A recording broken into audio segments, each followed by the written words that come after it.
Imagine this. For over 30 years, actress Leah Remini was a key member of one of the most powerful and most secretive organizations in Hollywood. And then, one day, she escaped.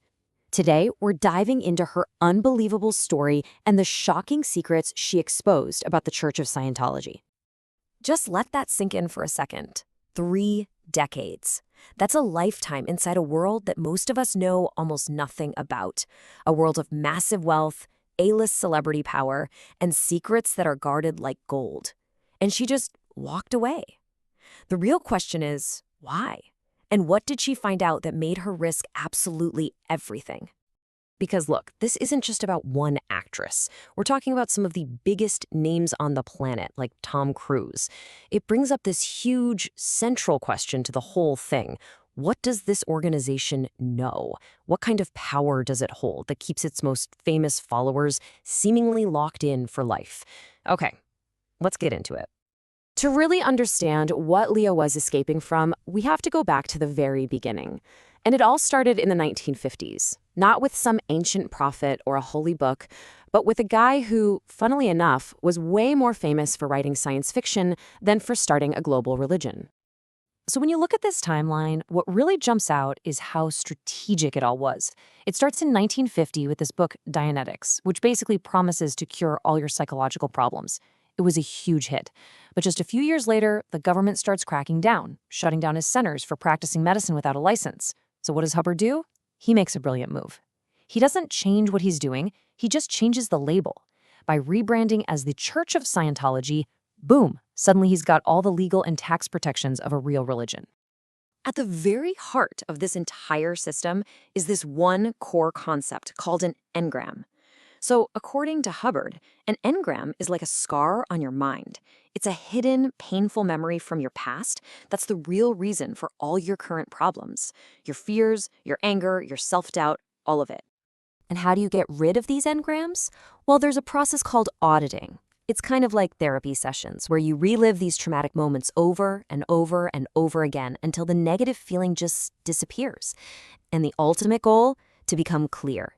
But this wasn't just about feeling better. No, Hubbard promised that once you were clear, you'd basically be superhuman, smarter, healthier. You wouldn't even get sick. It was a huge promise. So that is the world, the system that a young Leah Remini was brought into. Her parents had split up, her mom was searching for answers, and she found them in Scientology. And just like that, at 9 years old, Leah's life was handed over to the church. As a teenager, she joined something called the Sea Org, which is like the hardcore elite inner circle of Scientology. And I mean, just look at this comparison on the slide. It shows you exactly how insane her life was. A normal kid gets 8 hours of school. Leah was doing up to 20 hours of manual labor a day. A normal kid gets an allowance. She got a few bucks a week. Her life wasn't about homework and friends. It was about serving the church, period. And this might be the most mind-blowing part of all. As a teenager, she signs a contract, a 1 billion year pledge of service to the Church of Scientology. Yeah, you heard me right, 1 billion years. They weren't just asking for this life, they were demanding all her future lives too. That's the level of commitment we're talking about. Now, for years and years, Leah was a totally loyal, dedicated member. She was all in. But then one night, at one very high-profile event, everything changed. It set her on a collision course with the most powerful people in her world. Okay, so the turning point happens in 2006. Picture this, a castle in Italy. It's the wedding of Tom Cruise and Katie Holmes, which was basically the Super Bowl for Scientology.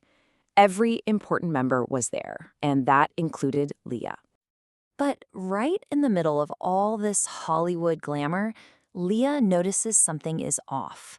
Shelley Miscavige, the wife of Scientology's leader, David Miscavige, is nowhere to be found. And this was weird. She was always by his side. So Leah did the one thing you are absolutely never ever supposed to do in Scientology. She asked a question. Just 4 simple words. And the reaction was instant. Pure fear. As you put it, people literally scattered. They ran away from her. Nobody would give her a straight answer. They just told her she had no right to even ask. So think about that. In an organization this controlling, the wife of the leader vanishes, and no one is allowed to even mention it. And by the way, to this day, Shelley Miscavige has not been seen in public. So that single event opened the floodgates. It sent Leah down this massive rabbit hole, questioning everything she'd ever believed. And it eventually led her to uncover the church's biggest, most heavily guarded secret, the one they only tell you after you've spent years and hundreds of thousands of dollars working your way up. And here it is. This is the big reveal. According to Hubbard, the real source of all your problems isn't trauma from this life. Nope. It's from 75 million years ago. Apparently, a galactic dictator named Xenu flew billions of aliens to Earth, dumped them in volcanoes, and blew them up with H-bombs. Now their traumatized souls, called thetans, are floating around and latch onto us like little ghosts, causing all of our pain, anxiety, and fears. So all that auditing? It's not just therapy. It's basically a cosmic exorcism to get alien souls out of your body. So after finding that out, and after years of being punished just for asking about Shelley, Leah finally had enough. In 2013, she officially left the church. But she didn't just walk away and disappear. Oh no, she decided to fight back. She went public in a massive way. Her book, Troublemaker, shot to #1.